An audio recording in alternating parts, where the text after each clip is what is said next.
Hey, what's up, Unbroken Nation? And what I'm wondering here is, especially when coupled with, from your own experience and having trauma and working through that and getting to this place in your life, how does one really start to step in through the fear of this entire process in consideration of, a lot of times we carry a lot of darkness with us. I've two trains of thought on that. The first is probably one of the biggest mindset conceptions that I had for a massive chunk of my life. And that was seeing failure as a bad thing and seeing failure as an end product. Failure isn't a bad thing. Failure is feedback. It's feedback on what's not working. It's feedback on where you need to make changes. It's feedback on what you are doing right now for some reason isn't in line with where you want to go. And you use that feedback to make changes to make your life better. If that's food related, training related, mindset related, trauma related, you use it as feedback.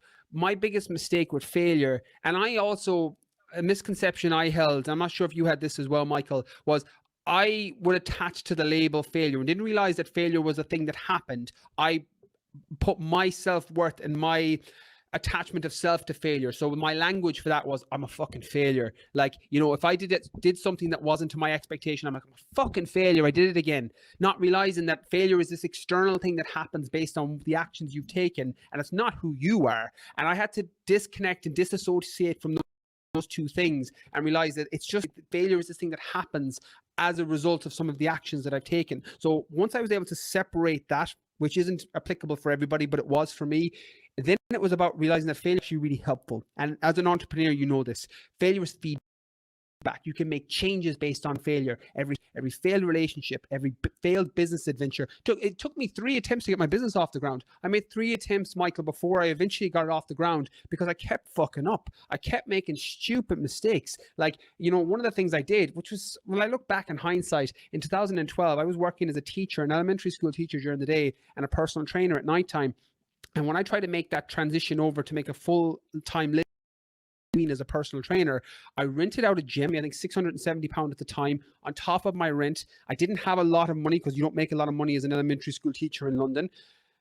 And I had no clients. I went and got a branded kit. I went and got business cards. I had no fucking clients. Like, not realizing that because I wanted to be a personal trainer. And that for me was down to, the ego issue of people being like, well, he's successful. He's a personal trainer. He did the thing he said he was going to do.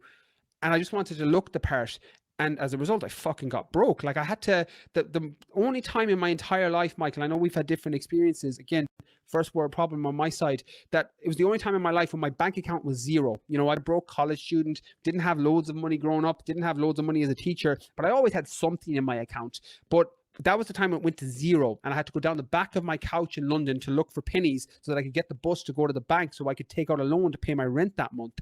And that was failure. But now, 10 years later, that's feedback. I tell so many trainers that I work with and coaches that I work with, don't make that mistake. Don't pay those dumb taxes. Don't focus on shit that doesn't move your business forward. Focus on getting clients and helping people, and things will grow that way. So that's one example of failure as feedback. And I think when you start to see it that way, you change your relationship with it. When you change your relationship with failure, it opens up a lot of doors that previously remained closed to you. And then when it comes to the darkness, I've kind of changed my opinion on this in recent years because I've always been a subscriber, or had for a long period of time been a subscriber of the Jungian philosophy that, your roots need to go down to hell if you want your branches to reach up to heaven.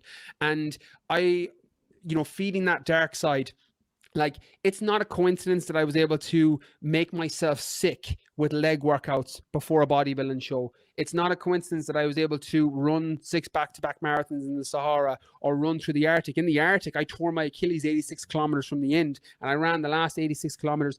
I use the term ran loosely. I moved 86 kilometers on a torn Achilles. Like, that's darkness driving that. For me, that's all the soul, the dark side of it that's driving that. But it can be useful. For a large period of my life, it was helpful for me. It got me through those workouts. It got me through those races. It got me through times when times got tough.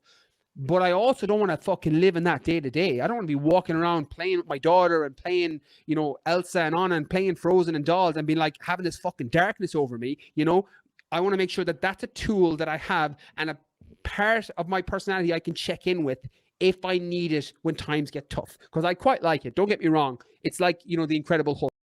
You know, it's nice to have this. That darkness can fuel you. You know, you're thinking about the traumatic experiences as a kid. You're thinking about the people who bet the shit out of you. You're thinking about all the things that happened, and that shit fuels you. Like, that's fucking fire. But fire, like anything, can light up your house or it can burn the fucking thing down. So you need to be very mindful of how your relationship is with it. And that's how I look about the darkness. It's something that I want and probably don't want to let go of just yet, because it's supportive. But I also don't want to, you know, steering my car. I don't want it being in the front seat. It gets put back into the back until I need it, or into the fucking boot, or into the trunk until I need it. And then when times get tough, I can draw it and I can use it, and it helps me. And again, I'm not sure how helpful that is for people, but it's something that's massively supported me and has been kind of one of my methods for dealing with some of my issues, some of my traumas, some of the things that have happened to me in a positive way.